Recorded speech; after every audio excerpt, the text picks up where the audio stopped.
here today together to bring justice to the family of Charlie Kirk and honor his memory. Last night we had a total of approximately 7,000 leads. As of this morning, thanks to your great work, we have over 11,000 leads that were called in to the FBI. And we are running out every single lead that we can. Every one of those leads will be run out. The arrest is a testament to the dedication of good law enforcement being great, and partnerships in law enforcement, which I've tried to highlight as my tenure as the director of the FBI. There is no better relationship for law enforcement than the FBI to partner with state and local authorities, and you've seen it here in these last few days. Why does it seem like the public is, at this point, being purposely misled or being treated like we have the intelligence of a 5-year-old? It is truly mind-boggling. It is mind-boggling for me, 1, for Charlie's family, 2, for the honor of Charlie, and 3, for the fact that we are a nation who understands guns very well. Now, like I said before, I'm going to do an entire breakdown of everything involved with them. But we've all been looking for the answers as far as, was this an exit wound? If it was, where is the entry? Who actually shot him? Was the guy on the roof actually the guy? If he was, why was he running off the roof with no apparent gun in his hand? Oh, he took it apart. Because that makes sense when you're trying to get away from a murder scene. You're going to sit there on the roof and take your gun apart just so you can put it in your backpack. And then you're going to reassemble it and dump it in the woods just so whenever they find it, it looks picture perfect. They told the public the case was closed before the smoke even cleared. That is the core complaint repeated in the record. Authorities announced a conclusion very quickly, and that announcement framed the public conversation from the start. Tyler Robinson was arrested and thrust into the spotlight within hours. His mugshot was published widely. To many viewers, the arrest looked like efficient law enforcement, an answer provided in record time. That is a reported fact. A rapid arrest and a broad public presentation followed. But the important detail is this. Robinson was not found at the scene with a smoking gun. He was not photographed fleeing. He was not presented under circumstances that on their face prove he fired the fatal shot. That reported absence of a smoking gun is a detail that must shape how we assess the subsequent narrative. From that moment, the record splits.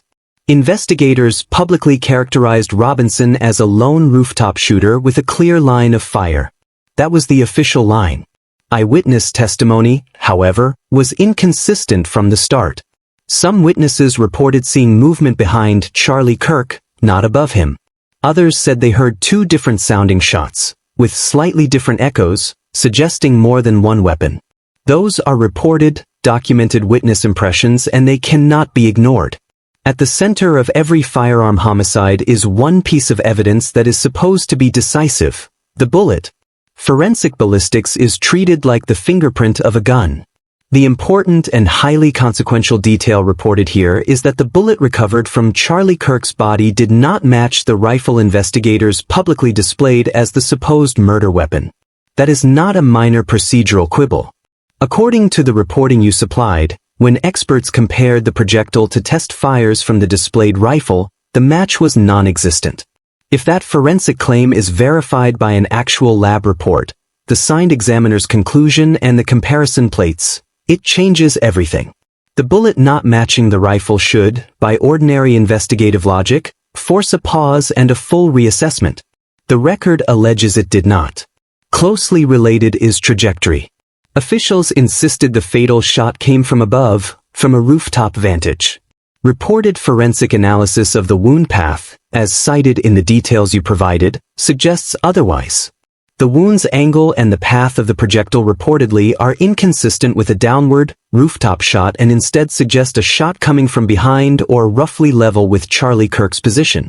If autopsy imaging and the medical examiner's findings support that description, then the roof narrative is contradicted by the medical record itself. Yet those autopsy reports and raw imaging files were described as not publicly released. That missing medical documentation is now a central, concrete gap in the public record. Multiple witnesses insisted the sound did not come from above but sounded close, near the stage. Others still swore that they heard the noise from overhead. These are contradictory but important statements in the record. Audio and video recordings captured by attendees exist. The critical point here is methodological. When multiple original recordings with intact timestamps and metadata are available, acoustic experts can perform triangulation, a mathematical, time of arrival analysis that locates a sound's origin with surprising precision. The important detail you provided is that no public, authoritative acoustic triangulation analysis has been released. That absence leaves conflicting witness reports unresolved. Another reported anomaly is surveillance footage. The one feed that could have confirmed or decisively contradicted the official account allegedly went dark at the moment of the shooting. Officials reportedly called it a technical glitch. Vendor logs and camera system records routinely document whether an outage is coincidental or the result of operator action. The important detail here is the timing. The outage occurred at the critical moment. When a primary feed fails exactly during a violent incident, the vendor logs, raw exports, and pan-tilt-zoom controller records become essential documents. Those logs have been described as not publicly produced. Adding to the mosaic is device and location data. Published accounts you provided indicate Tyler Robinson's phone data, GPS timestamps, and cell tower pings place him away from the rooftop at the time the fatal shot rang out. Device forensics and call detail records are objective records. If those records indeed place Robinson elsewhere at the critical moment, that fact must be reconciled with any claim that he was the rooftop shooter. The important detail is the presence of device telemetry that reportedly contradicts the prosecution's claimed shooting position. We also have to examine how evidence was handled. The public saw images of a rifle being held up by agents and paraded before cameras. That visual performance is persuasive to viewers. But the procedural record that matters in court is the chain of custody. Who found the rifle, exactly where it was located, how it was packaged, who signed it in, and when it was delivered to the forensic lab. The important detail noted in your material is that those chain of custody logs have not been shown in a way that permits independent verification. If the bullet does not match the rifle, those logs become even more critical. They either explain an otherwise inexplicable discrepancy or they reveal gaps that permit challenge. There is another detail that cannot be dismissed. Other persons briefly detained that day. The reporting indicates at least one individual was pulled aside, questioned off-record, and then released with no public record, no booking photo, no docket entry, no follow-up. In chaotic scenes, short detentions are common. But the important issue is transparency. If someone was detained and released quickly, the records of that action, even under seal, should exist. The absence of any public record of that detention is an unresolved detail that the record you supplied highlights. The cumulative effect of these specific reported elements is what transforms isolated questions into a pattern demanding inquiry. A recovered bullet that does not match the publicly displayed rifle. Autopsy imaging described as inconsistent with an elevated shot, but not released for independent review. Device data placing the accused away from the rooftop. A primary camera feed that failed at the moment of the shooting. Witnesses offering conflicting but substantive testimony. An unexplained, briefly detained individual who disappears from the official timeline. Those are the precise, enumerated discrepancies you provided, concrete items that require documented answers. There are also procedural questions about how the case was presented to the public. The account you supplied repeatedly emphasizes the speed and certainty of the initial public messaging. An arrest, an image of the rifle, a mugshot, a scripted narrative. That presentation was described as effectively closing the story in the public eye. The important detail is that theatrical certainty cannot substitute for forensic documentation. Where the physical evidence is contradictory or incomplete in public view, a rush to declare a concluded narrative undermines the very trust institutions need to maintain. Turning to the courtroom and defense strategy, the record you provided notes a puzzling tactical shift by Robinson's defense. Initially they raised forensic challenges, a mismatched bullet, chain of custody questions, device timestamps that contradicted presence on the rooftop. At some point the defense reportedly pivoted toward mental health evaluations and negotiations, a move observers found baffling given the alleged inconsistencies in the physical evidence. The important detail here is not to speculate about motive for that litigation strategy. It is simply to note the reported fact that the defense changed course despite those forensic claims. That reported shift is itself a documentable event that merits examination and explanation in discovery. We must address why these items matter beyond legal maneuvering. If the bullet that killed Charlie Kirk truly did not originate from the barrel of the firearm displayed by authorities, then the question, who pulled the trigger, becomes a live public safety question, not just a defense strategy. If device telemetry places the accused away from the rooftop, then either the telemetry or the forensic links must be wrong. One of them must be reconciled. If cameras that could have resolved the dispute went dark, those logs must be produced. And if a detained person vanished from the official record after being questioned, the reasons for that release must be explained. Each of these are concrete, testable items the public has a right to see presented in court or, when appropriate, through vetted independent review. So what documents and records flow directly from the important details you provided? First, the full ballistics laboratory report, the examiner's signed conclusion, the comparison plates, the test fire protocols, and the microscope images that either show a match or demonstrate the absence of a match. Second, the complete autopsy and medical examiner's report with raw imaging, showing entry and exit points and the wound path. Third, original attendee audio and video files with metadata suitable for acoustic triangulation. Fourth, raw surveillance exports and vendor logs showing camera operator actions and any outages at the moment of the incident. Fifth, device forensic images and call detail records for any phones or devices relevant to the accused and to other persons of interest. Sixth, the chain of custody logs for the recovered bullet, casings, and the rifle shown to the public. Seventh, arrest and detention logs for other persons briefly detained that day, including any interview memoranda. Those are not rhetorical requests. They are the exact documentary items the important details demand.